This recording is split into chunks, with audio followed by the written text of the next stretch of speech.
Oke, untuk soal yang pertama yaitu kita akan membahas tentang hasil dari 48.002 dikurangi dengan 28.789 ditambah dengan 14.889. Itu jawabannya berapa ya kira-kira?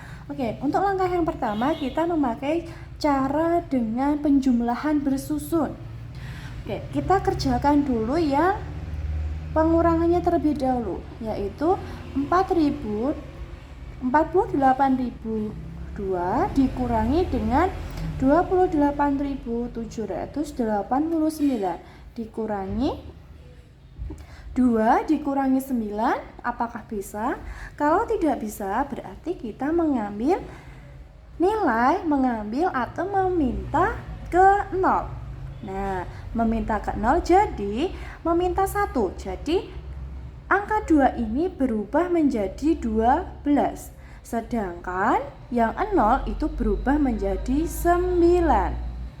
Nah, lalu 12 dikurangi 9 itu adalah 3. Selanjutnya 9 dikurangi 8 itu adalah 1. Lalu 0 ini itu bukan 10, tetapi 0 ini adalah, karena sudah diambil 1, maka 0 ini berubah menjadi 9. 9 dikurangi 7 itu adalah 2. Nah, ada 8. 8 ini tadi diminta angka 10 ini, jadi dia itu tinggal 7.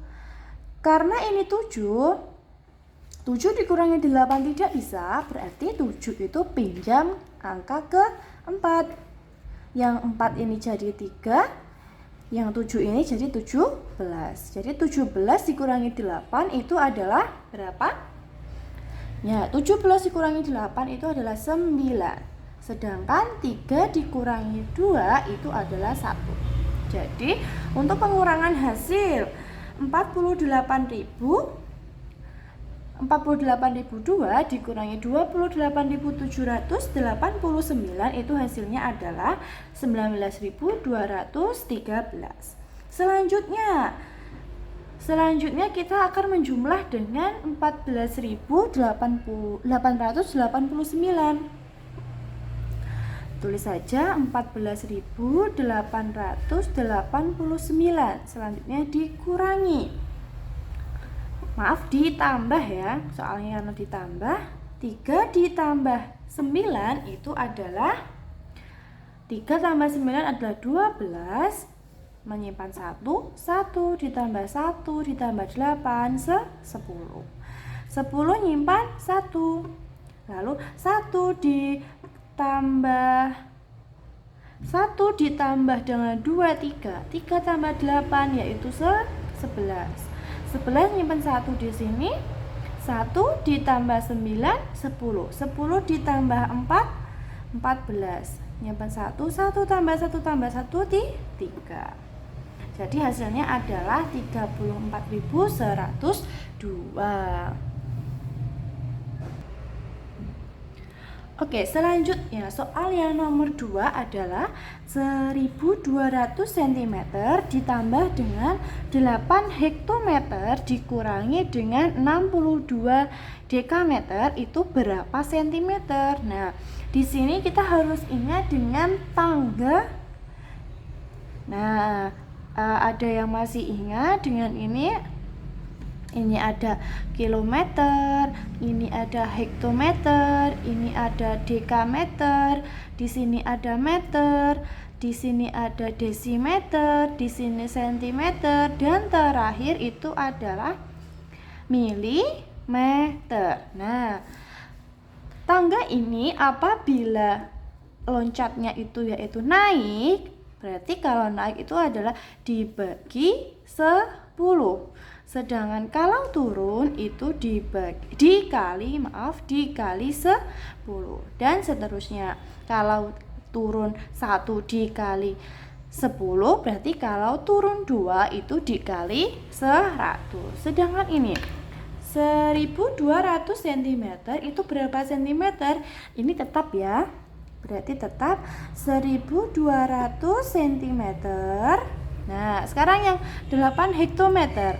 8 hektometer itu berapa sentimeter? Nah, dilihat di sini.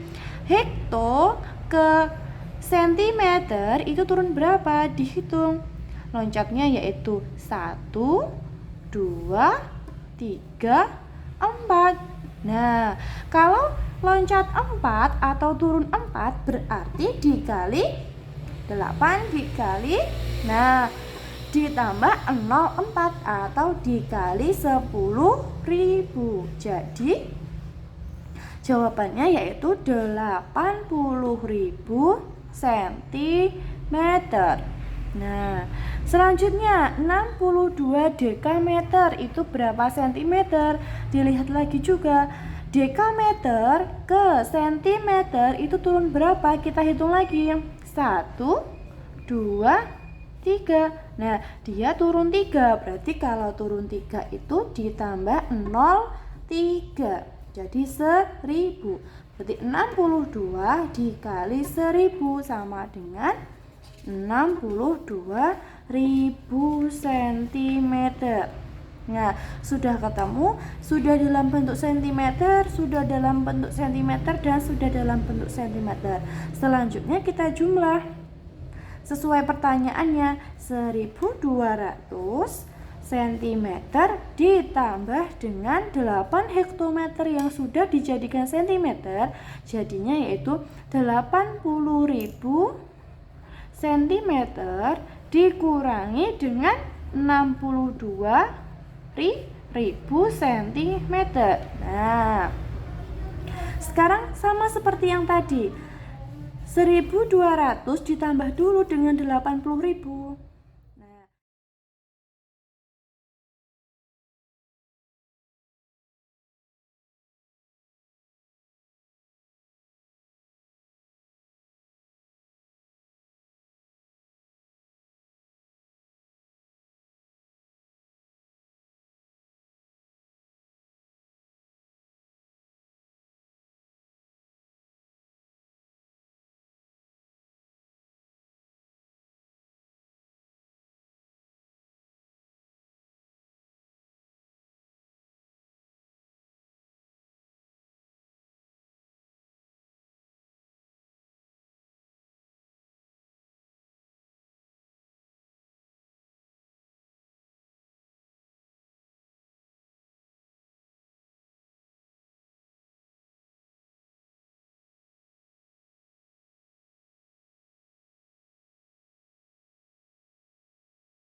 (1200) ditambah dengan 80.000. Nah, sekarang kita jumlah 1200 ditambah dengan 80.000. 0 ditambah 0, 0, 0 ditambah 0 tetap 0, 2 ditambah 0 itu adalah 2, 1 ditambah 0 itu adalah 1, 8-nya adalah turun. Nah, selanjutnya setelah ditambah, setelah itu ada yang dikurangi. Nah, dikurangi 62.000. Dikurangi 0 dikurangi 0 itu adalah 0, 0 dikurangi 0, 0, 2 dikurangi 0 itu adalah 2. Nah, 1 dikurangi 2 itu tidak bisa. Nah, kalau tidak bisa seperti ini, kita pinjam yang 8.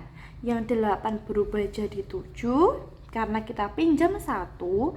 Yang 1 ini kita tambahi angka 1. Nah, kita tambah angka 1 berubah menjadi 11. 11 dikurangi 2 yaitu 9. 7 dikurangi 6 adalah 1.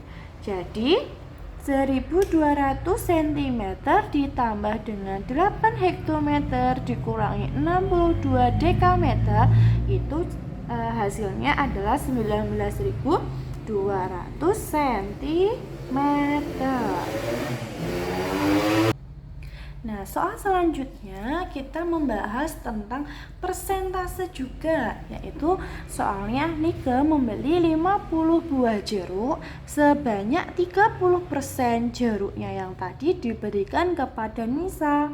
Lalu, sisa buah jeruk yang dimiliki Nike sekarang adalah berapa buah? Nah, caranya seperti apa? Caranya yaitu kita tulis dulu berapa persennya, yaitu persentasenya yaitu 30%. Nah, 30% ini itu sama dengan atau bisa kita tulis dengan 30 per 100. Nah, setelah itu 30 per 100 ini kita kalikan dengan jumlahnya jeruk. Nah, di sini jumlah jeruknya yaitu 50, maka kita kalikan dengan 50. Nah, seperti ini. Selanjutnya, karena di sini ada pembagian, ada perkalian. Nah, kalau hal seperti ini, ada yang seperti ini itu kita coret nolnya. Boleh kita coret.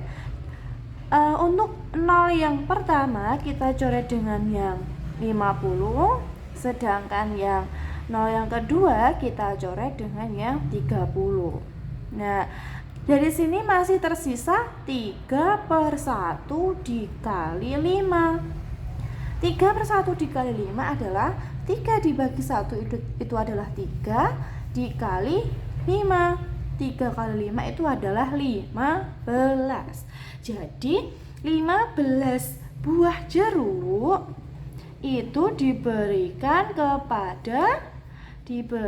kepada Nisa. Nah, berarti sisanya itu berapa? Nah, berarti kalau sisanya, kalau 15 jeruknya ini itu diberikan ke Nisa, berarti sisanya jeruk yang dimiliki oleh Nika adalah, caranya berarti jumlah jeruk seluruhnya itu adalah 50. Berarti 50 dikurangi 15. Jadi hasilnya adalah 35 buah jeruk. Nah, hasilnya yaitu 35 buah jeruk. Nah, soal selanjutnya kita belajar tentang penjumlahan desimal. Soalnya yaitu hasil dari 27,85 ditambah dengan 3,759 itu adalah, nah, kita tulis dulu yang 27,85. Selanjutnya kita tulis 3,759. Nah, caranya seperti apa? Kita luruskan dulu komanya. Komanya ada di sini.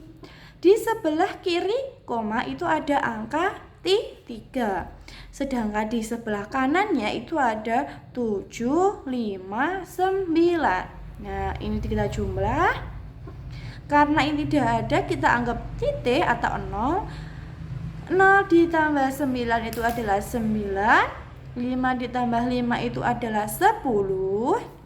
Kalau 10 ditulis 0, nyimpan 1. 1 ditambah 8 ditambah 7 itu adalah 16. Nyimpan 1. 1 ditambah 7 ditambah 3 itu adalah 11. Tulis 1, nyimpan 1. 1 ditambah 2 itu adalah 3. Ini komanya lurus. Nah, jadi hasil dari 27,85 ditambah dengan 3,759 itu hasilnya yaitu 31,609. Paham ya? Oke, kita lanjutkan untuk pembahasan soal IPA-nya ya. Jadi soal pertama, dia menyebutkan di lingkungan terdapat 2 komponen penting, yaitu komponen yang hidup dan yang tak hidup. Nah, komponen lingkungan yang tak hidup itu antara lain adalah air, cahaya, tanah, yang mana dia itu tidak bernyawa ya. Sementara untuk komponen yang hidup, dia meliputi ada produsen, konsumen, dan juga pengurai. Kalau produsen itu contohnya adalah tumbuhan ya. Contohnya adalah tumbuhan. Kalau konsumen ini contohnya adalah hewan ya. Kemudian kalau pengurai ini adalah organisme yang bisa berupa mikro ya, ukurannya kecil, contohnya adalah bakteri, dan juga ada yang namanya detrivor ya. Detrivor itu apa? Contohnya cacing, kemudian ada siput ya. Itu semuanya pengurai seperti itu. Nah, di sini pertanyaannya adalah hubungan timbal balik antaranya komponen yang hidup yaitu tumbuhan, hewan, bakteri, cacing dan lain sebagainya itu dengan komponen yang tidak hidup seperti air, cahaya dan tanah. Itu disebut dengan apa ya? Nah, pilihan jawabannya ada adaptasi, habitat, ekosistem dan juga komunitas. Nah, kita bahas satu-satu. Yang pertama ada adaptasi. Adaptasi itu apa sih? Adaptasi itu adalah kemampuan menyesuaikan diri ya. Kemampuan menyesuaikan diri dengan lingkungan. Nah, nih contohnya ya, sebagai contoh adalah kalau adik-adik lihat ya, biasanya ada cicak yang memotong ekor. Nah, sebagai bentuk apa? Menyelamatkan diri dari musuhnya, seperti itu. Yang kedua ada habitat. Nah, habitat itu apa? Pasti semuanya tahu ya. Habitat itu adalah tempat tinggal ya. Tempat tinggal dari makhluk hidup ya. Contohnya adalah misalkan ikan itu habitatnya ada di air tawar atau air laut. Jadi habitat itu adalah tempat tinggalnya dari makhluk hidup. Selanjutnya ada komunitas. Apa itu komunitas ya? Komunitas pecinta reptil. Artinya komunitas itu adalah kelompok ya. Kelompok dari beberapa populasi ya. Kalau populasi itu adalah kelompok satu jenis makhluk hidup ya. Jadi contoh ada sekumpulan kerbau. Nah, ada kumpulan dari kerbau. Nah, kemudian di sini ada kumpulan jerapah. Kumpulan kerbau dan jerapah ini jika mereka tinggal dalam satu tempat ini dinamakan dengan komunitas. Nah, seperti itu ya. Nah, maka tinggal yang terakhir ini namanya adalah ekosistem ya. Apa ekosistem itu? Ekosistem itu ya ini ya, hubungan timbal baliknya antara komponen hidup dan tidak hidup. Ini ya yang ekosistem. Nah, jadi ekosistem itu adalah hubungan timbal balik antaranya komponen hidup dan tidak hidup. Ada apa saja di sini? Misalkan ada ekosistem air tawar. Nah, siapa yang terlibat di sini? Dia adalah ikan air tawar itu sendiri. Kemudian ada misalkan hidrilla. Ya, hidrilla itu tanaman air. Ya, kemudian ada plankton. Nah, dan lain sebagainya. Jadi, untuk soal yang pertama jawabannya adalah ekosistem. Oke, kita lanjutkan untuk pertanyaan yang nomor 2 ya. Di sini disebutkan Randy melakukan pengamatan di kebun. Dia menemukan binatang dengan ciri-ciri yang pertama memiliki telur yang menempel pada tumbuhan. Yang kedua, tubuhnya lunak dan basah. Yang ketiga, memiliki rumah atau cangkang di punggungnya. Dan yang keempat, tidak memiliki kaki dan berjalan menggunakan otot perutnya. Berdasarkan ciri tersebut, hewan yang ditemukan Randy termasuk dalam golongan apa? Nah, ini ya adik-adik, pilihan jawabannya ada aves, ada reptilia, mamalia, dan moluska. Oke, kita pelajari satu-satu. Aves itu adalah golongan dari hewan yang memiliki sayap. Ya. Jadi golongan hewan yang memiliki sayap itu dinamakan dengan aves. Contohnya adalah burung. Kemudian ada ayam, ya. Nah, kemudian ada apa lagi selain burung, selain ayam, ya? Hewan-hewan yang memiliki sayap, ya, yang biasanya sehari-hari kita pelihara. Mungkinnya ada burung unta dan lain sebagainya. Oke, itu aves. Yang kedua ada reptilia. Ya. Reptilia itu nama lainnya adalah hewan melata. Ya. Hewan melata itu bagaimana? Hewan yang berjalan menggunakan otot perut, ya. Hewan yang menggunakan otot perut untuk berjalan.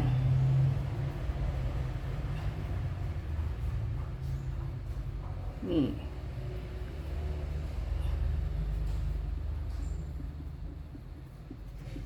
Meskipun pada beberapa golongan reptilia itu juga tidak semuanya memakai otot perut untuk berjalan, tetapi kebanyakan cara mereka berjalan itu dengan mendekatkan perutnya dengan tanah. Contohnya, ya, contohnya adalah ular, kemudian ada kadal, kemudian ada kura-kura, ya. Nah, mereka adalah contoh-contoh dari reptilia di mana hewannya menggunakan otot perut untuk berjalan.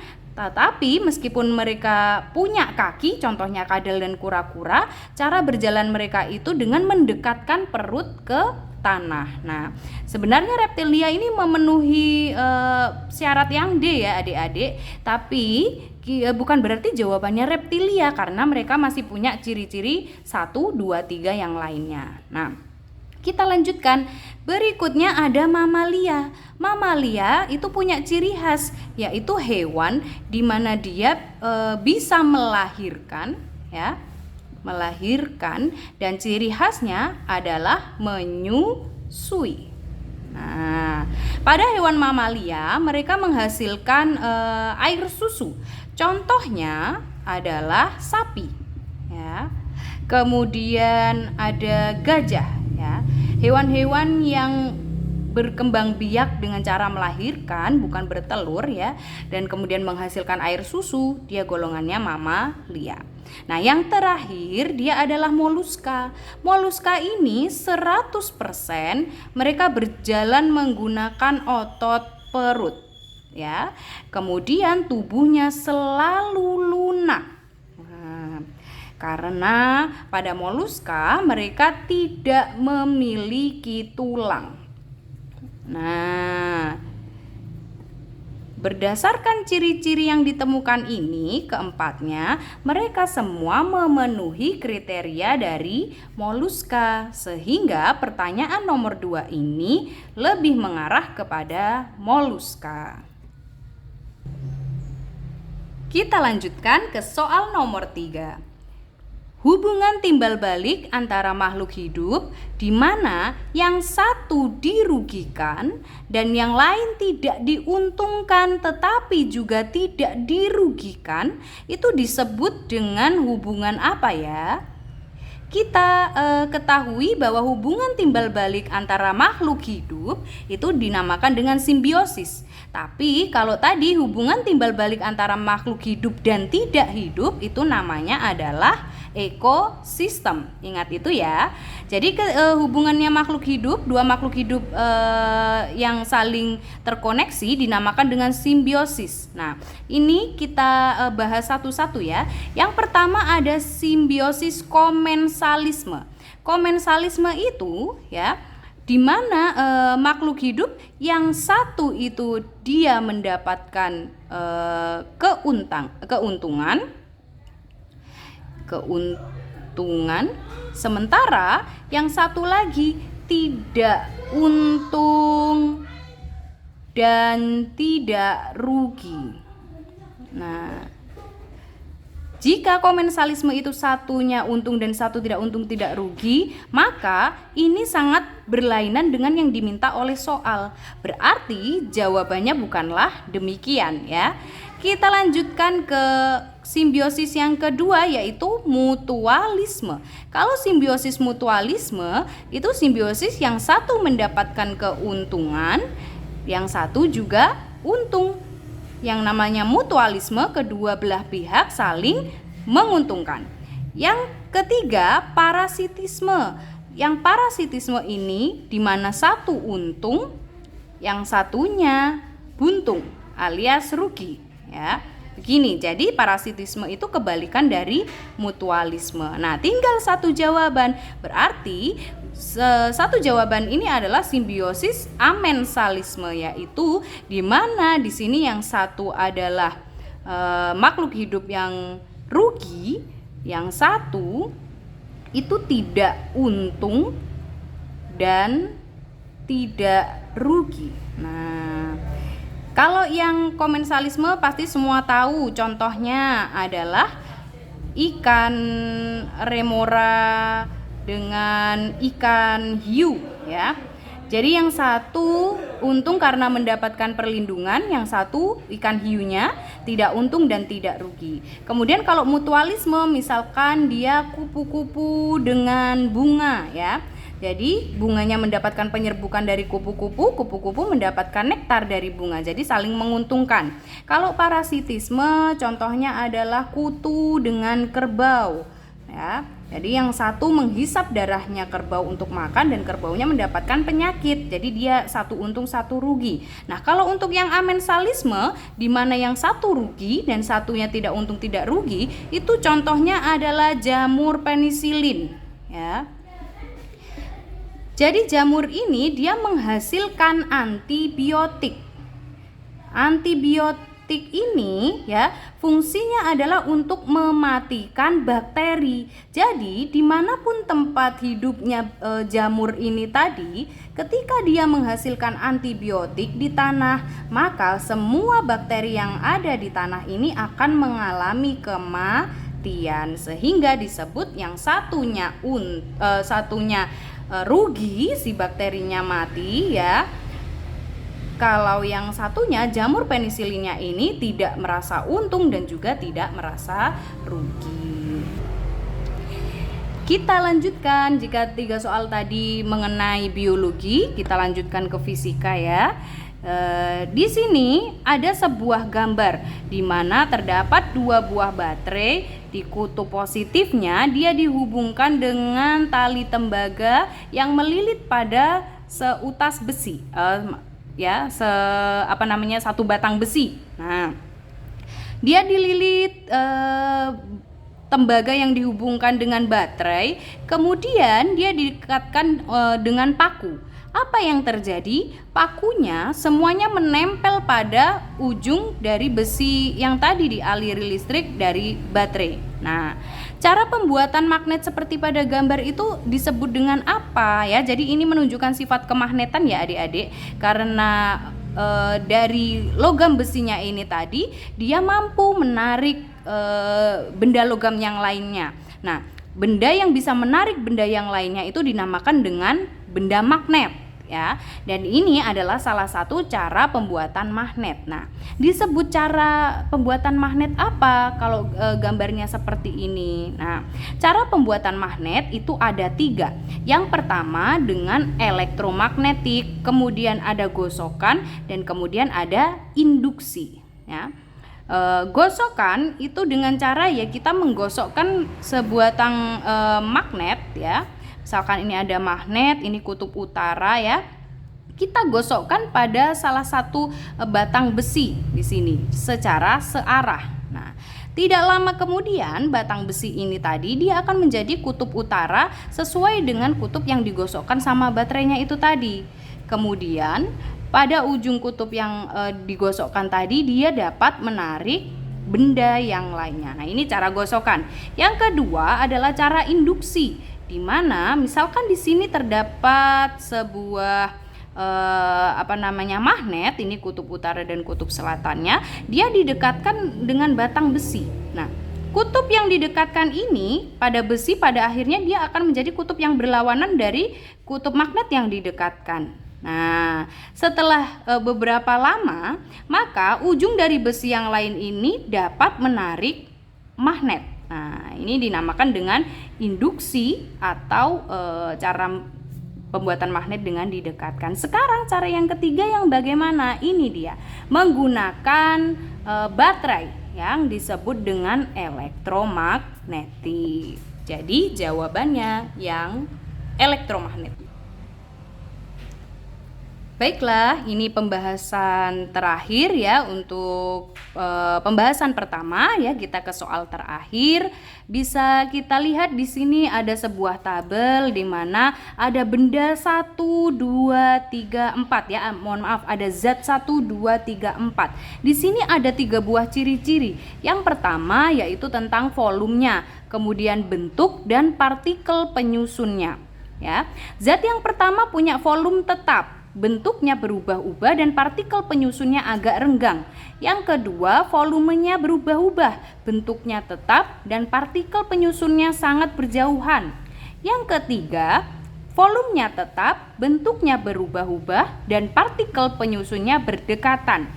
Yang terakhir, volumenya tetap, bentuknya tetap dan partikel penyusunnya saling berdekatan.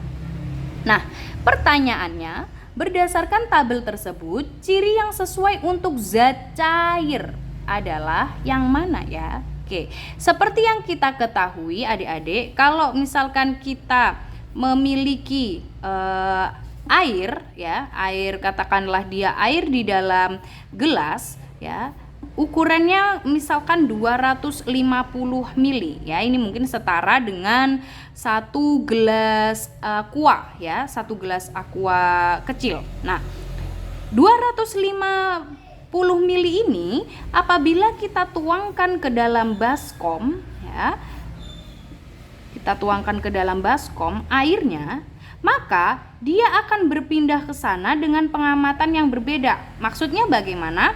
Kita lihat dari awal bentuknya adalah tabung ya. Ketika dia berada di dalam gelas, dia bentuknya tabung si air. Kemudian ketika dipindahkan ke baskom, maka bentuknya akan menyesuaikan dengan wadahnya. Nah, seperti ini ya. Dengan mengamati ciri-ciri ini, kita dapat memahami bahwa zat cair itu bentuknya berubah-ubah sesuai dengan wadahnya. Nah, baru kita cari di sini mana yang memenuhi kriteria bentuk berubah-ubah. Oh, ternyata ada pilihan zat yang nomor 1 dan zat nomor 3. Sekarang kita lanjutkan ya. Ketika adik-adik menyentuh air ya, apakah kita bisa menangkap airnya? Nah, jawabannya tentu tidak. Kita bisa merasakan bahwa air memiliki bentuk, tetapi untuk menangkap air kita tidak bisa. Artinya ya, bahwa partikel penyusun air itu dia renggang ya. Berbeda dengan meja ini. Misalkan meja ini kita sentuh dan kita pegang, tentu saja rasanya sangat keras ya. Ini artinya bahwa meja ini dia punya partikel penyusun yang sangat berdekatan sehingga sangat terasa ketika kita pegang, berbeda dengan air itu tadi. Nah, baru kita sesuaikan dengan jawaban yang di sini. Artinya partikel penyusunnya dia yang agak renggang. Agak renggang yang mana? Oh, ternyata partikel yang ke-1. Dari jawaban ini cukup menjelaskan bahwa zat yang sesuai dengan kriteria zat cair itu adalah yang nomor 1. Volumenya tetap, bentuk berubah-ubah dan agak renggang. Baiklah adik-adik, demikian tadi untuk pembahasan pertama soal tryout kita bahas 10 soal. Untuk nanti tetap pantau terus channel kami agar adik-adik semuanya bisa mendapatkan pembahasan soal tryout yang berikutnya. Oke, saya akhiri. Assalamualaikum warahmatullahi wabarakatuh.